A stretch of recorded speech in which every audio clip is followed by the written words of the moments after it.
Hi guys, my name's Colin and this is Colin Talks Crypto. In this episode, I'm just going to kind of give you a stream of consciousness on the subject of how can I feel so confident that the next bull run is going to happen.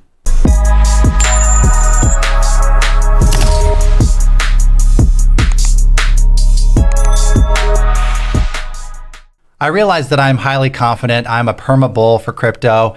And I have noticed that sometimes people either just straight up accuse me of like, how can you tell the future? You are wrong. You don't know this. Or they're just a little dubious. They just don't know.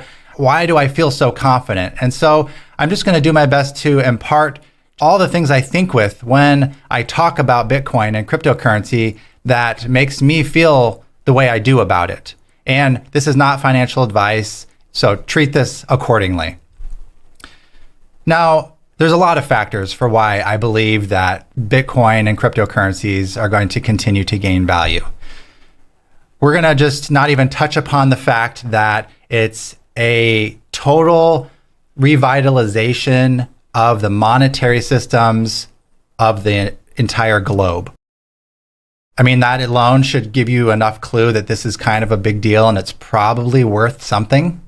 But let's sidestep that. Let's sidestep the fact that it has instantaneous transactions or nearly so, free transactions or nearly so, cross borders, doesn't care about borders, doesn't care about governments, doesn't care about race, color, creed, religion, doesn't care the amount that you're sending. There is no censorship. Let's sidestep all of that stuff, okay? I'm just kind of making the point that inherently it's extremely valuable. So why am I so confident that the price is going to keep going up? And why am I so confident in these cycles that I keep referring to? These bulls. I used to call it the bull. Like on the screen here, you can see a history of several past bull runs. Right now, today, we're over here somewhere. 2020, we're right about here. And in retrospect, when you look back at these graphs, you can see there's sort of a bull shape here. It goes curves from peak to peak, down, up. Here's another peak. This one's even smoother, down and up. And as I've been calling this the entire time, we are in another bull. We're in another parabolic move, another parabola, if you will.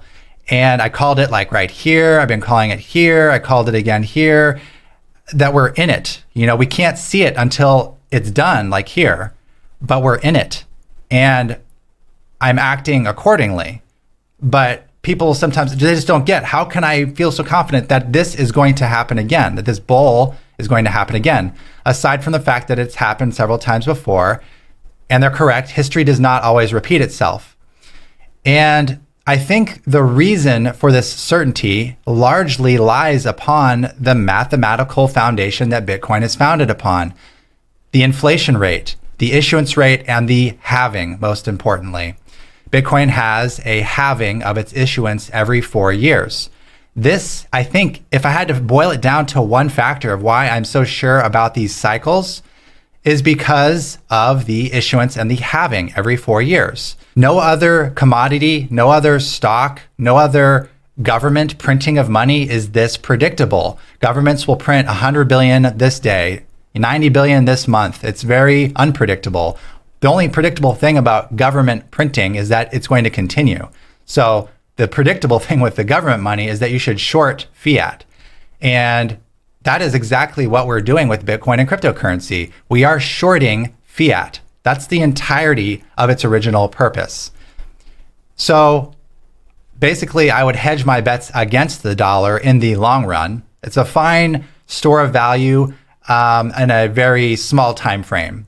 But the longer and longer time frame you get, the more and more value is siphoned out of the dollar. So that's the sure bet, that the dollar is going to continue to lose value over time, probably greater and greater amounts of value over time. But Bitcoin has this built-in mechanism. Every 4 years, the issuance rate halves. It started at 50 Bitcoin in 2009. It dropped to 25 Bitcoin 4 years later. Then it dropped to 12.5 4 years later after that.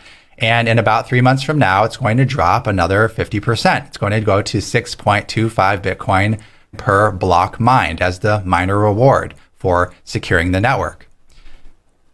And it's very cleverly designed because the price is going up on Bitcoin because it's a scarce asset and has a finite cap, 21 million Bitcoins. So as the reward halves, it's still rewarding tremendously. In fact, it's rewarding greater than before, even though that issuance rate is halving. That's because the money flowing into Bitcoin is increasing at more than twice the amount per every 4 years. And I foresee that continuing. So the reason that I can see that these cycles are going to continue is because of the halving event. And you have on this graph here, let's look at this chart. So these vertical lines are the points of halving. It's not a gradual decrease. It's every 4 years and then clunk, half the reward. Every 4 years, clunk, half the reward. And so here's one of them. This was in end of 2012. And here's the next one. This was 16, mid 2016. And the next one, as I said, is coming up in about 3 months in 2020. And if you look back at the graph here, what's it doing? It's basically encompassing the halving event. It's like wrapping its graph curve arms, so to speak, around the halving event. Peak here, peak here. What's in the middle? Halving event. Peak here, what's here? Halving event. The graph probably wouldn't be doing these big peak and bear cycles if the Bitcoin issuance rate was gradually decreasing. Like every block, it decreased by like 0.0001 Bitcoin, and it halved by that method every 4 years. I think that the peaks and valleys would be a lot less volatile. But we have a 4-year halving schedule. And with that, I think that's greatly part of the reason why we have these giant peaks and these giant valleys. The market is trying to balance and correct for the halving. It's trying to factor that in, but it's such a sudden and sharp drop, and it's such a long time span that the peaks and valleys, the curve, the bull, the cycle itself takes 4 years. So it's correcting itself on the way to the next halving. So I would say that probably the largest factor for these bull run cycles is the halving event. And that is the factor of why I feel so confident that it is going to happen again in this same manner. If it wasn't for the halving event, I would treat Bitcoin's price like any other commodity where I don't really know. It's sort of a gamble. I don't know if it's going up or down. It's highly speculative. And Bitcoin is highly speculative on a short term. And the shorter term you get, the more speculative it is, because daily news can affect the price and anything can affect the price on a short term. But on a long term, when you have all those fundamentals I talked about at the beginning, and you have a predictable 4-year supply drop, and you have a limited supply of 21 million, you have the recipe for one variable that's changing, and that's the issuance rate. So that's why I feel very confident that this cycle is going to repeat again and again. There could always be a black swan, and there could be something that throws it off temporarily, but we're still in the beginning stages. So I think that the sooner we are to the Genesis block, the more predictable it is. And as time goes on, this will probably smooth out, and it may not be quite as predictable. As we said, the amount of reward drops and drops and drops. So its impact on the supply is less and less and less. More and more tokens are in circulation as time goes on, and there's less and less being issued to influence the total token supply. So as I said, I think that as time goes on, this halving event will play less and less of a part in the boom and bust volatility that is so predictable right now. But I don't think that we're out of the woods yet.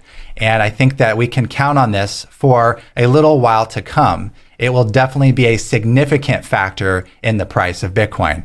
For example, in 50 years from now, are we going to be able to look at the 4-year cycle and go, well, it's going to peak here and it's going to valley there?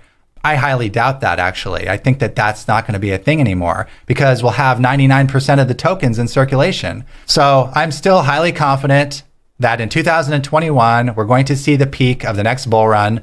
It'll be in there somewhere, give or take. I don't really care too much. As long as it's going sky high, I'm happy, right? And then you just have to know when to time, when to sell. See my previous videos, the cash out videos, part 1 and part 2. I think there's a part 3 in there somewhere. And just plan accordingly. It's important to have a plan and stick to a plan and educate yourself. Education is so important because your plan is only as good as your education. So keep learning, keep educating yourself on cryptocurrency, on Bitcoin, on the basics, on what makes the blockchain run, on boom and bust cycles, on the halving event. Educate, educate, educate. And then plan, and be prepared for this very exciting bull run that I see happening yet again because of the halving event. And I want to add something here, because a question I got a few times from a few different people was, how come Litecoin, which had its halving event, did not experience the same predictable price increase? And I would attribute that strongly to liquidity and total market cap. Bitcoin is the market mover right now. Bitcoin is the dominant market cap for all cryptocurrencies. If you look, and we have 288 billion for total crypto market cap, 63% of the total market cap right now is Bitcoin's market cap. It's the base pair that all altcoins are tied to. It's the coin that's first listed on almost any exchange. It's the first mover name brand recognition coin. It's what people know. It's the go-to first coin, and it has the largest market cap by far. It has a lion's share of the market cap.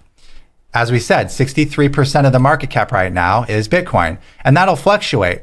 But the point here is that when you're trying to prove a point with saying that Litecoin's halving didn't have the same result, well, that's no surprise when it has just under $5 billion. How much is $5 billion of the total market cap right now? That is 1.7%. Litecoin does not move markets. Litecoin does not influence other coins. Litecoin is not paired to nearly as many other cryptocurrencies as Bitcoin. Litecoin is a minnow and Bitcoin is a whale. And so that's exactly my answer for Litecoin, why it didn't have the same effect. Bitcoin's halving affects money in the marketplace. These other ones, not so much. And that could change someday, but for now, that's the way it is. So I'm looking at the market cap of Bitcoin and seeing that it is the market mover here. That's all I have for you. Thank you very much, guys.